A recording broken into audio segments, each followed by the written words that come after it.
Hello everyone, welcome back to the cinema. I wear cheap compression shirts from China, and today we are back on The Flash, episode 7, Power Outage. Before we get started, full spoilers again. I sometimes forget, so I still put the thing up anyway. We're 7 episodes in. You already know, let's just get into it. So of course the particle accelerator explodes, we can change the counter, but what happens next?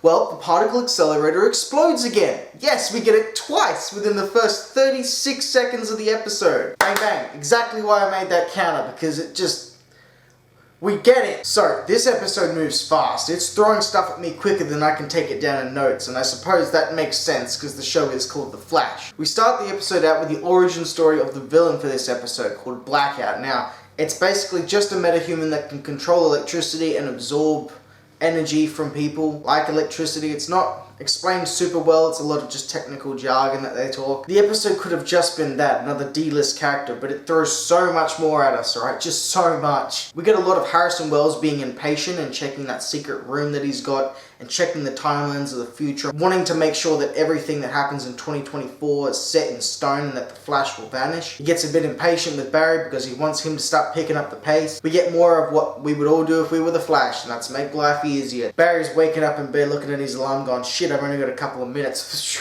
Real quick, already looking absolutely sharp. And then Barry's getting mugged, and Barry's a savage, alright? This guy, he didn't have to ruin this guy that hard, and he did anyway. Why? Because Barry is a renegade. There are literally hundreds of thousands of people in Central City, and out of everyone you could have picked to rob, you pick me. Are you sick? Money, now. You're really gonna be kicking yourself, man. I mean, if there was an Olympics for bad luck, you didn't just medal, pal. You Michael Phelps. I'll count to 3, then I'm gonna shoot you. 1. Yeah.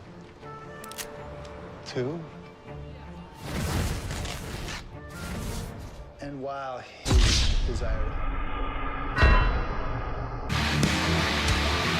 So Barry's getting a little bit cocky with his speed. He heads back to Star Labs and Wells is getting impatient. He's like, we need to focus on the speed. But before we can deal with any of that, who are they gonna call? CSI guy Barry Allen. My man Barry gets down to a crime scene. This guy has been completely electrocuted, like fried. It plays out how it usually would, except Barry can tell something's up with Joe, and Joe's like, no, nothing at all, with the quick flashbacks to the teaser we got in the last episode that he cannot pursue this line of what's going on because, you know, Iris might die. Team Flash get an idea on where the hell they might find this guy that's kind of electrocuting people. Barry sprints off before they even form a plan because this is kind of how it usually goes. And instead of just getting electrocuted, this guy is sucking the speed force out of him, and all of a sudden Barry can't run anymore. Team Flash, or Wells more specifically, promises that he will get Barry his speed back, you know, a bit of a wink to us that know everything that's going to transpire in the future, that yeah, he's going to get his speed back. I don't think the show is going to end at episode 7. Barry then goes to the police station and he's explained all this stuff to Joe about his speed, and Joe, to test that, just grabs his favourite mug and throws it and it smashes, and Barry's like, what part of me saying I don't have speed anymore didn't you understand? As Barry's leaving the police station, he runs into the Clock King, which I thought he's a villain for a later episode, but actually just has a lot to do here. Wells, as I said, is checking timelines and making sure the future's intact, and all of a sudden, Barry does not disappear in the year 2024 anymore, so now there's a sense of urgency with Wells as well as the rest of our characters. Caitlin's telling Barry that you're still you know, the speed is just a bonus really, before they're interrupted when Blackout, our villain for the episode, shows up at Star Labs like, hey, I want to see Harrison Wells now. And it's here when I think back to the start of the episode with Blackout's origin story, just before the accident happens with the particle accelerator, it says 10 months ago. So he transformed, all this shit happened to him, he fried his friends, and it took him 10 months to figure out that maybe I should go and see Harrison Wells. It's a plot point that for sure did not stick out when I was a kid, and it's a sore thumb right now with every villain that we come across. With the way that the particle accelerator exploded and the way they talk about it and all these metahumans and dark matter spread everywhere, we should just be getting hotspots constantly of all sorts of different matters, not one at a time weekly. Again, it's a CW show. It's not that bad that I'm going to be like, no, this show's terrible.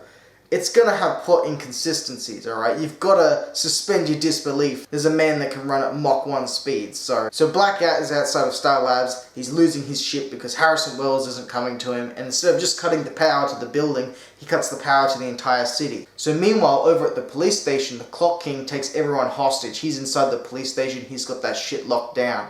Barry doesn't have his speed. It's becoming a real issue. Team Flash come up with a solution on how to get Barry his powers back. They need to put him on the treadmill and kind of just jumpstart him. Wells is the priority here, as that's what Blackout wants, but he insists that they all go and do that while he goes elsewhere, and he goes to talk to Gerda. This is where the episode, it could have just been a D-list villain, and that's it, because that's what a lot of these later episodes become in the later seasons anyway. But he bargains with Gerda, makes a deal, says if you can kill this meta, I'll grant you your freedom, which I guarantee Wells was never going to give him. Meanwhile, over at the police station, Eddie tries to get the jump on the Clock King, but he ends up getting shot because he tried to shoot the Clock King and he ended up hitting a bulletproof vest. I mean, shoot the legs, man. Just completely immobilize him so he can't go anywhere. Barry's on the treadmill. He talks Caitlin into letting him try to do this.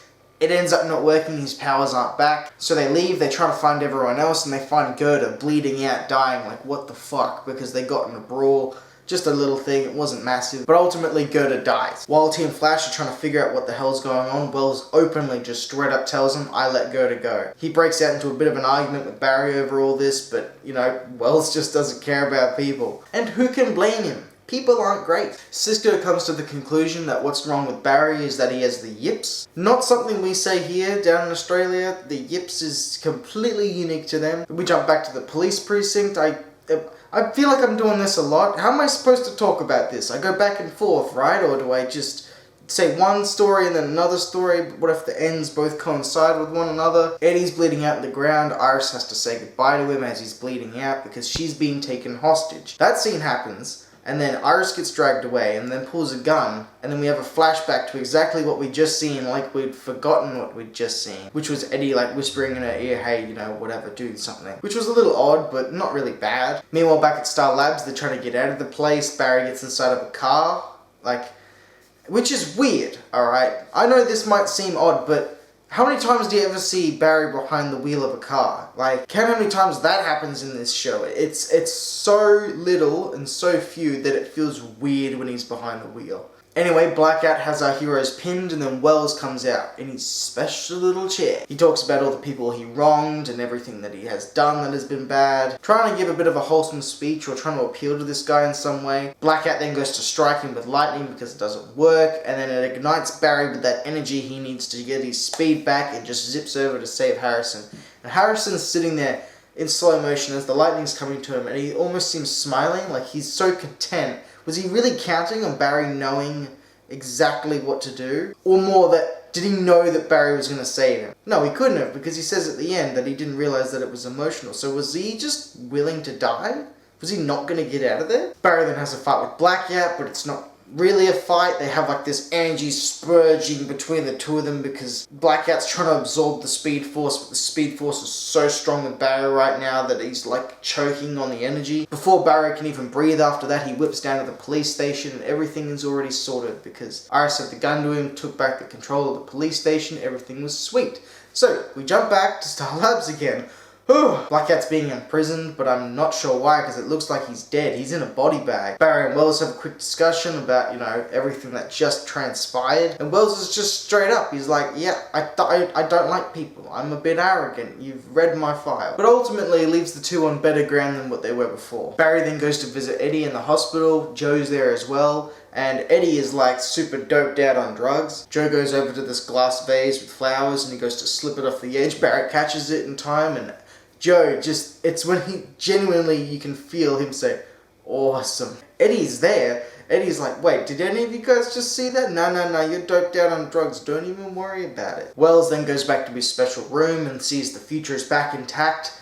Everything that's going to happen in 2024 is going to happen again. Wells then has another talk with Barry. I feel like I'm repeating myself to death. But this one's really good. Barry's like, yes, I'm willing. I'm ready to push my speed to the limits. And Wells sits there in his chair and you can see the reflection of Barry running on the treadmill and all the lightning and in the reflection of his glasses, and it looks great. He's having a little bit of a smirk to himself because he's back on track with everything that he plans on doing. And then you get this one open shot that shows everything just zooming away, and it's almost like a perfect summary of what this first season is. And then we get our teaser.